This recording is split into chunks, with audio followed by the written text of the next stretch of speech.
Where do your memories exist?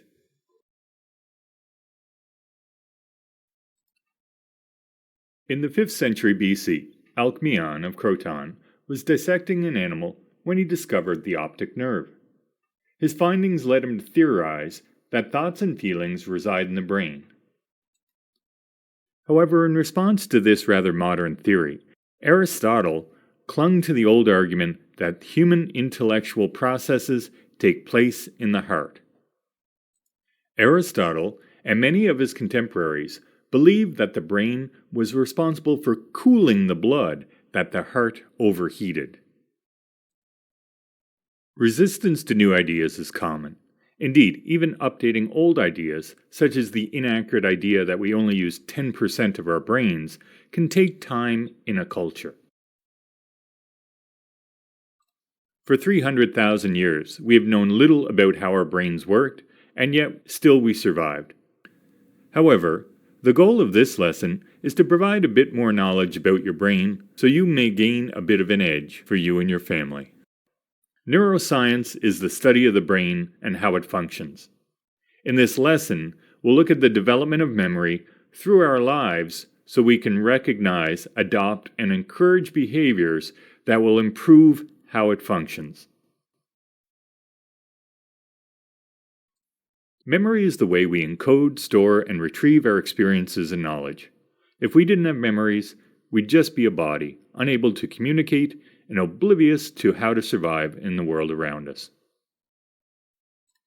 Memories make us who we are, as they are inextricably linked with our identities. From your memory of a childhood home or pet to remembering your favorite restaurant or friend. We have several different types of memories. Some are fleeting or short-term, and others last a lifetime or long-term. We look at their characteristics in more detail in the coming slides.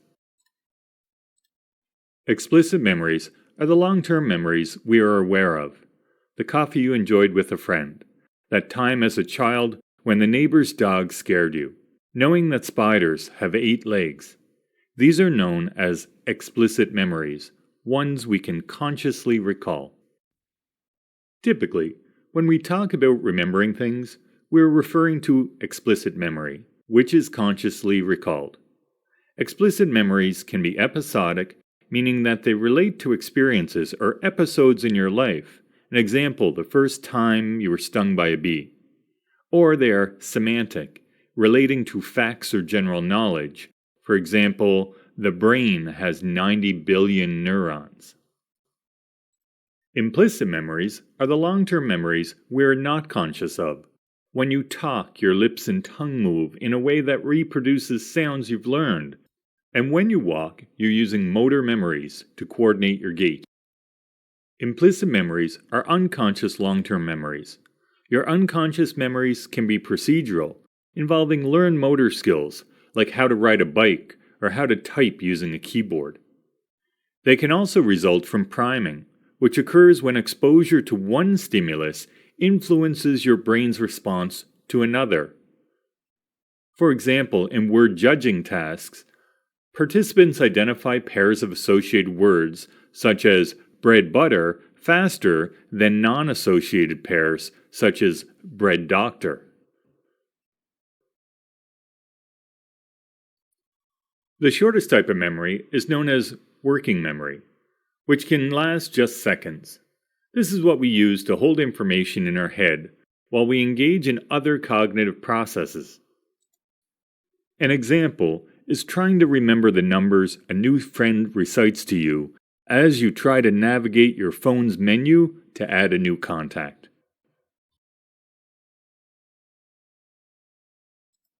Short-term memory enables the brain to remember a small amount of information for a short period of time.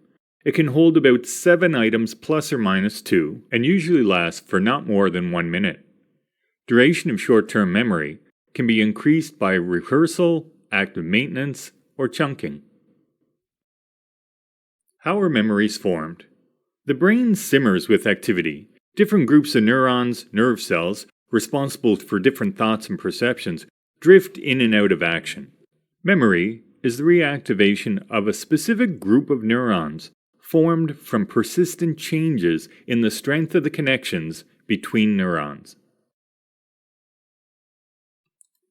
But what allows a specific combination of neurons to be reactivated over any combination of neurons?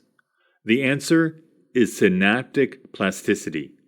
This term describes the persistent changes in the strength of connections, called synapses, between brain cells. These connections can be made stronger or weaker depending on when and how often they've been activated in the past. Active connections tend to get stronger, whereas those that aren't used get weaker and can eventually disappear entirely.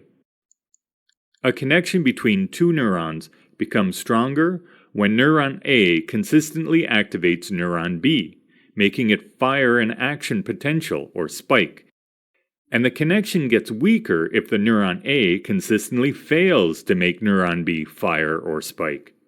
Lasting increases and decreases in synaptic strength are called long-term potentiation, LTP, and long-term depression, LTD. Changing the strength of existing synapses, or even adding new ones or removing old ones, is critical to memory formation.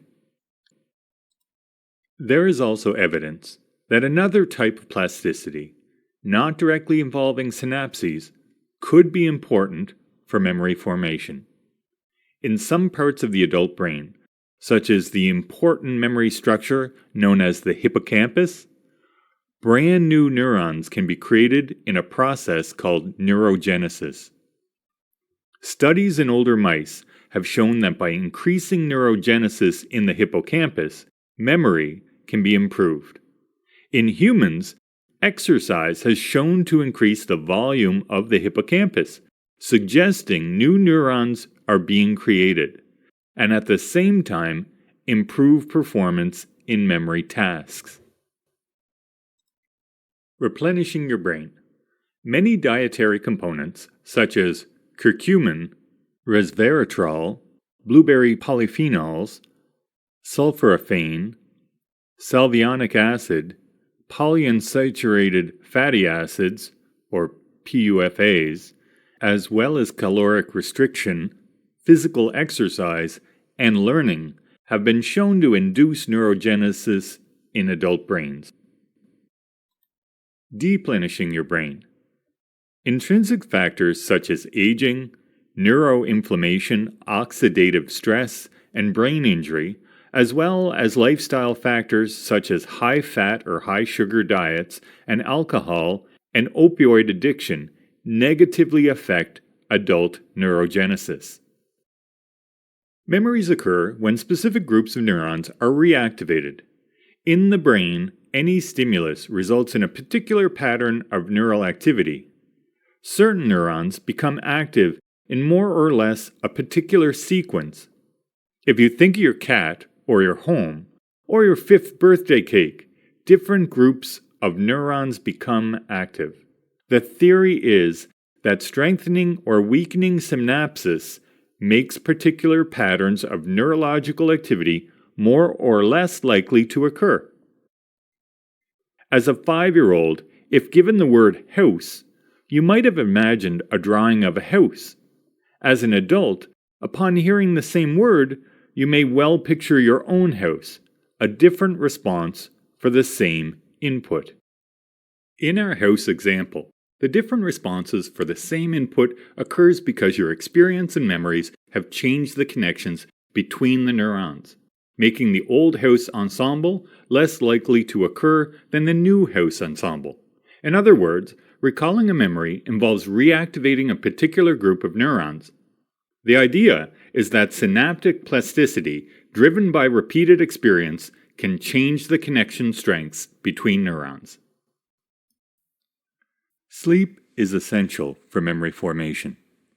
During sleep, the hippocampus and neocortex take part in a carefully choreographed dialogue in which the hippocampus replays recent events.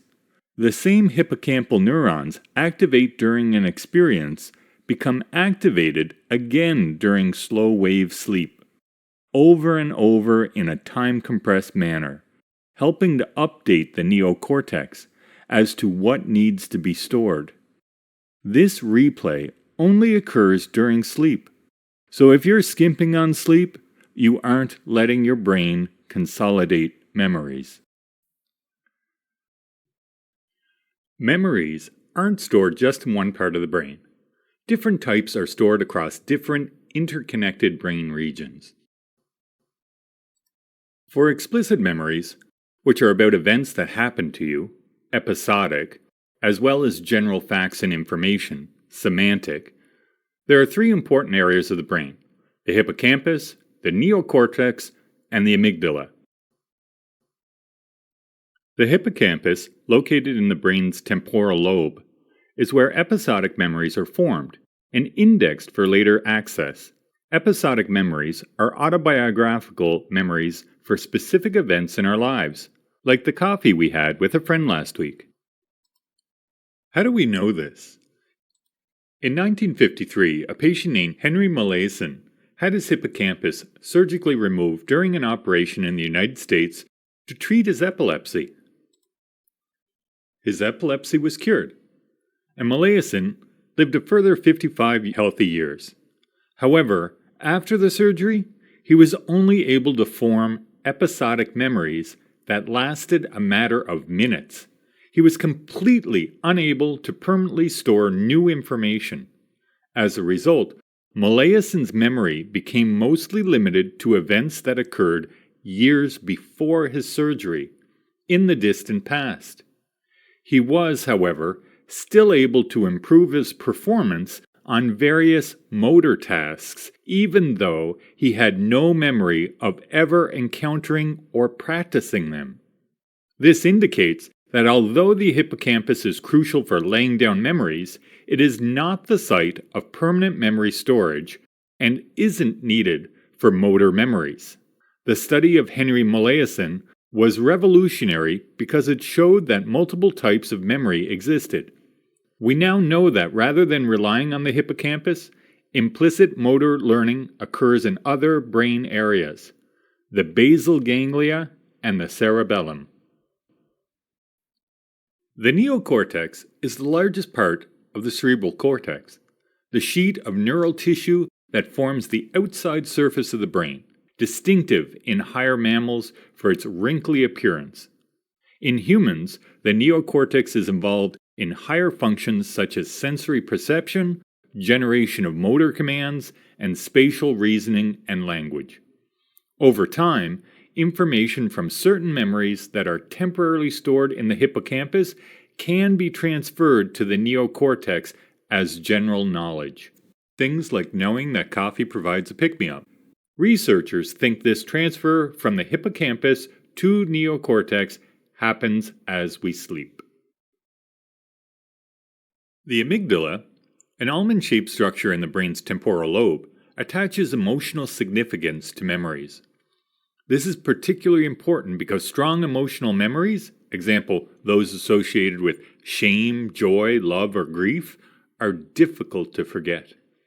The performance of these memories suggests that interactions between the amygdala, hippocampus, and neocortex are crucial in determining the stability of a memory, that is, how effectively it is retained over time.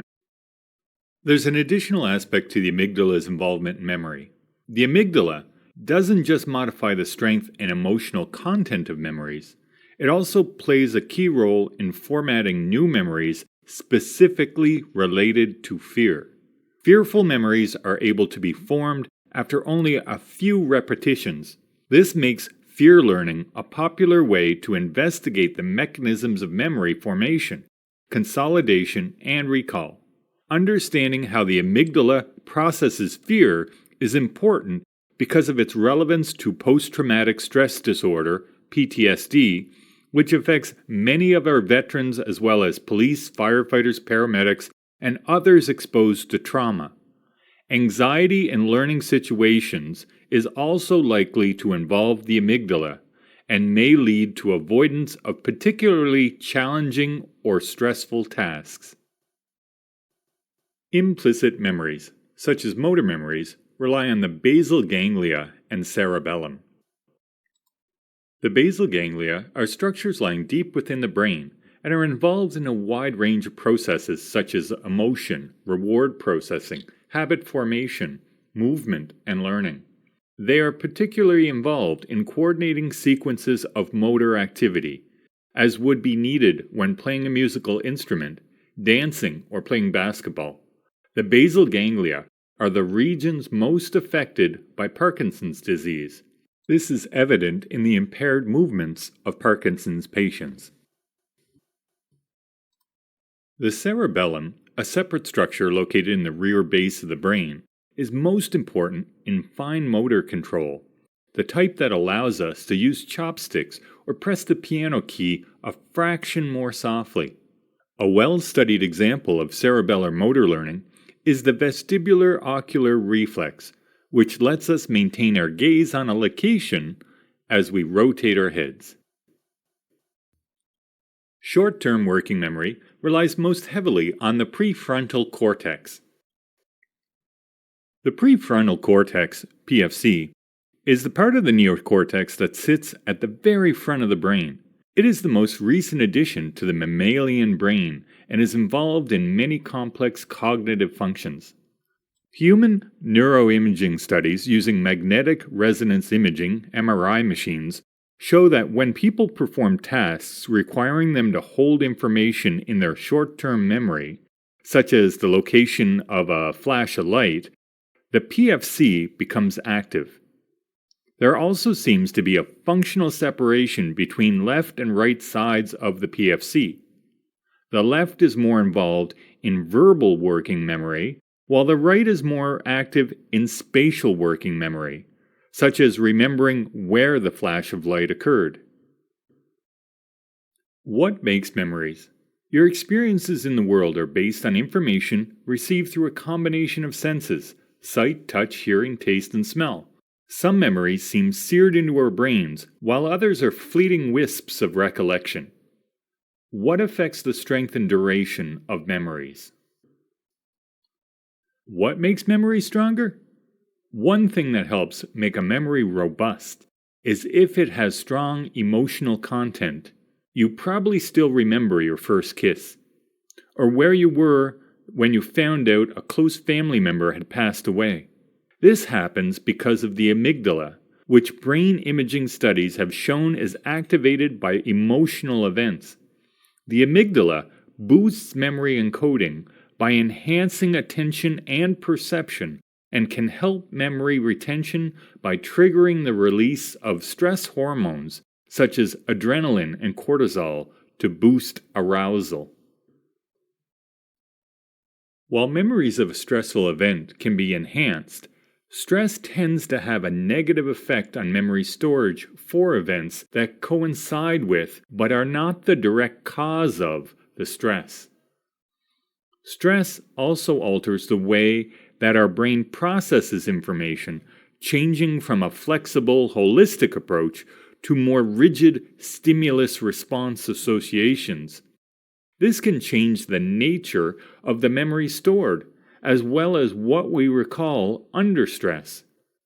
Queensland Brain Institute, QBI, researchers have discovered that bad experiences particularly enhance memory formation about places and suggest this may serve as a cue to avoid potential threats.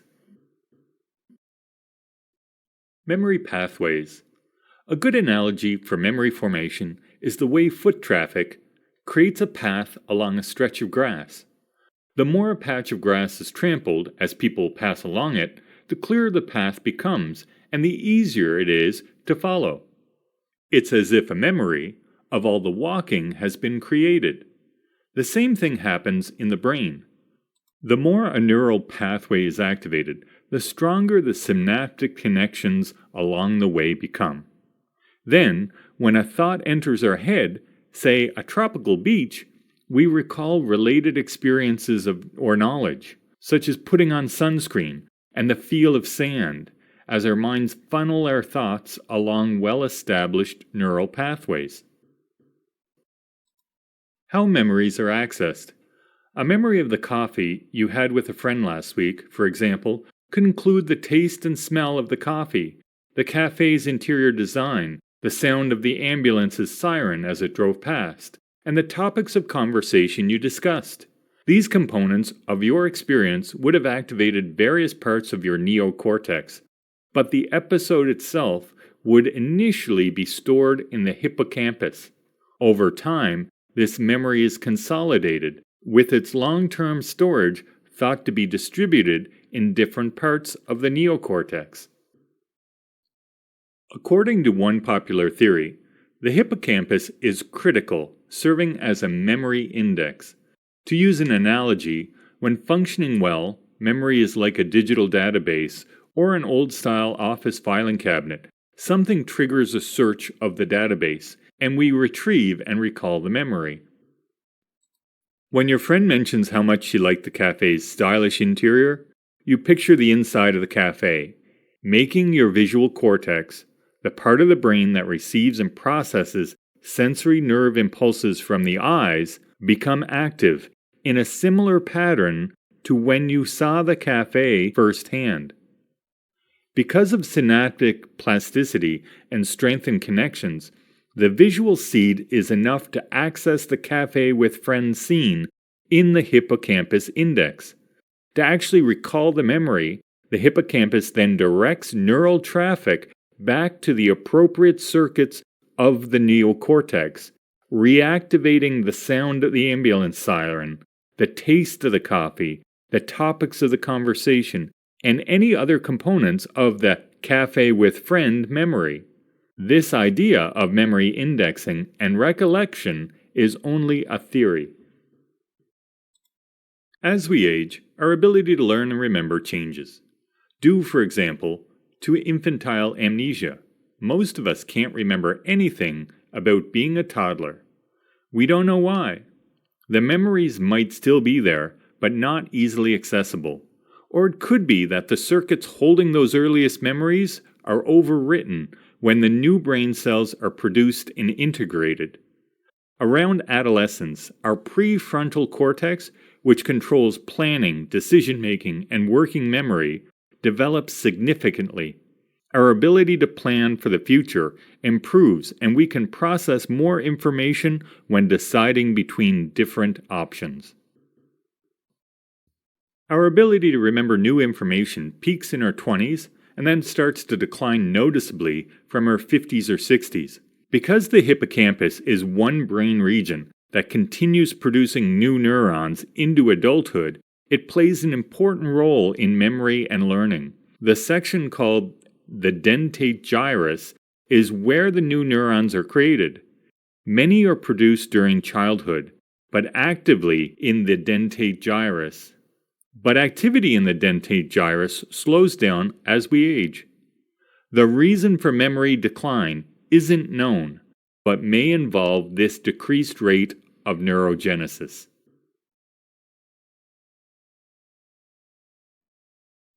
Dementia, which is experienced by 10% of people older than 65, occurs when abnormal proteins accumulate inside and around neurons. These proteins are thought to affect our memories by killing the synapses and ultimately the neurons that hold memories together. A key to slowing decline may lie in exercising not only your brain but also the body. Explicit memories are clearly affected by neurodegenerative diseases such as Alzheimer's disease. Queensland Brain Institute, QBI, Professor Perry Bartlett was one of the first people to discover that the adult brain contains stem cells capable of making new neurons, a process called neurogenesis. As the brain ages, these stem cells lose their ability to produce new neurons, causing cognitive function to decline. Groundbreaking research by Professor Bartlett and Dr. Daniel Blackmore recently identified that exercise is able to increase production of new brain cells and improve learning and memory. They are now heading up a clinical trial monitoring 300 people aged 65 and older to identify the right amount, intensity, and type of exercise that leads to cognitive improvement in the aging brain. Can you remember your first birthday? Your second? Adults rarely remember events from before the age of 3 and have patchy memories when it comes to things that happened to them between the ages of 3 and 7. It's a phenomenon known as infantile amnesia. So why is it so hard to remember being a baby or toddler? Is it simply because our first, third, and even 7th birthdays happened a long time ago, and our memories have naturally faded? Not necessarily. In fact, a 40-year-old adult will usually have very strong memories of adolescence, more about that later, which for them happened more than 20 years ago. A 15-year-old, on the other hand, will be unlikely to remember something that occurred when they were 2, even though it happened only 13 years ago. What do babies remember? It turns out that infants and small children can and do form memories. This includes both implicit memories and explicit memories. Our ability to remember things for long periods of time does, however, progressively get better throughout childhood. In experiments in which young children were taught to imitate an action, for example, 6-month-olds could remember what to do for 24 but not 48 hours, while 9-month-olds could remember what to do for 1 month but not 3 months later. By 20 months of age, infants could still remember how to do a task which they were shown a whole year earlier. Interestingly, recent research in rats has revealed that, despite the apparent loss of early episodic memories, a latent trace of the memory of an early experience remains for a long period of time, and can be triggered by a later reminder. This may explain why early trauma can influence adult behavior and increase the risk of future mental disorders. At birth, a human baby's brain is only a quarter of its adult size. By the age of 2, it'll be 3/4 of the size of an adult brain. This change in size correlates with the growth of neurons and the testing and pruning of connections. More about that later. So what does the fact that our brains are still developing in infancy and early childhood mean for our memories? Let's take a look at the hippocampus, the part of the brain which is especially important in the formation of episodic memories of events that happen to us. While many parts of the brain keep developing and changing after we're born, it's one of only a few regions that keeps producing new neurons into adulthood.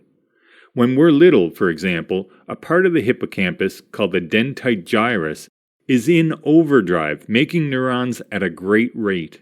These new neurons are often then integrated into the hippocampal circuits. Although the production of new neurons continues into adulthood, the rate of activity slows down. Scientists think that this rapid rate of neuron production in childhood could contribute to our higher rate of forgetting when we're young. How? By forming new connections with memory circuits, the masses of new neurons may disrupt existing networks of already formed memories. Memory in the teenage years. While early childhood has long been recognized as an important time for brain development, it used to be thought that it was all over long before we hit puberty. But it's now known that our brain keeps developing and changing during puberty and adolescence. In particular, our prefrontal cortex, which is important for executive functions like controlling our behavior, show important changes at this time. And as these areas of our brain continue to change and develop, so does our memory. The reminiscence bump. The words to a corny love song, the moves to the Macarena, even the boring, everyday stuff. If it was part of our adolescence, we're more likely to remember it 20, 30, or even 40 years later. A number of studies have shown that adults over the age of about 30 have more memories from adolescence and early adulthood than from any other time of their lives before or after. a phenomenon known as the reminiscence bump. It's thought that this is because when we form a new self-image, we encode robust and lasting memories that are relevant to that self. In other words, we are most likely to favor memories that reinforce our ideas of who we are. Since adolescence is a key time for the emergence of a stable and enduring self, it's also the period we tend to remember most strongly. You've probably heard of gray matter, often used as a kind of shorthand for the cells of the brain. Gray matter is largely composed of densely packed neurons. But go beneath this topsoil of the brain, and you'll discover, filling nearly half of it, a mass of communication cables, axons, which connect neurons in different parts of the brain. This is the white matter. The cables are coated in a fatty substance called myelin, which give them the white color that shows up on an MRI. Myelin acts like insulation around the axons, allowing messages in the form of electrical signals to be carried more quickly between areas of the brain. The more myelin, the quicker the message will travel. Thanks to MRI technology, scientists have been able to observe what happens to myelin in our brains during childhood and adolescence. They've found that while sensory and motor brain regions become fully myelinated, coated in myelin, in the first few years of life, myelination in our frontal cortex continues well into adolescence. Synaptic growth and trimming at puberty. In our first few months of life, our brains get busy making lots and lots of synapses, connections between neurons, until we end up with many more than we'll eventually have as adults. Over the following few years, these connections are gradually pruned. Depending on our experiences, some connections are strengthened, while others disappear until eventually the density of our synapses reaches adult levels.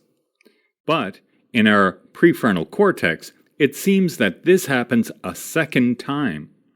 As we hit puberty, corresponding with a turbulent time of growth and learning in the rest of our body, there's another wave of synaptic proliferation in the brain. Then, as we move through adolescence, these connections are again pruned back and reorganized. This pruning makes the existing connections more efficient, so it's essential to cognitive processing such as memory. Memory milestones from birth to adulthood. Birth to year 1. Ability to remember events for short periods of time. The length of time gradually increases. Years 1 to 2. Ability to remember events for longer and longer amounts of time. 2 to 3 years, declarative memory, memory for facts and events improves. 4 to 7 years, prospective memory, remembering to do things in the future, starts to emerge. 8 to 10 years, improved recall of facts and recall of spatial relationships. 10 to 12 years, long-term memory improves and ability to consciously suppress memories. 13 to 21 years, prospective memory improves and working memory improves.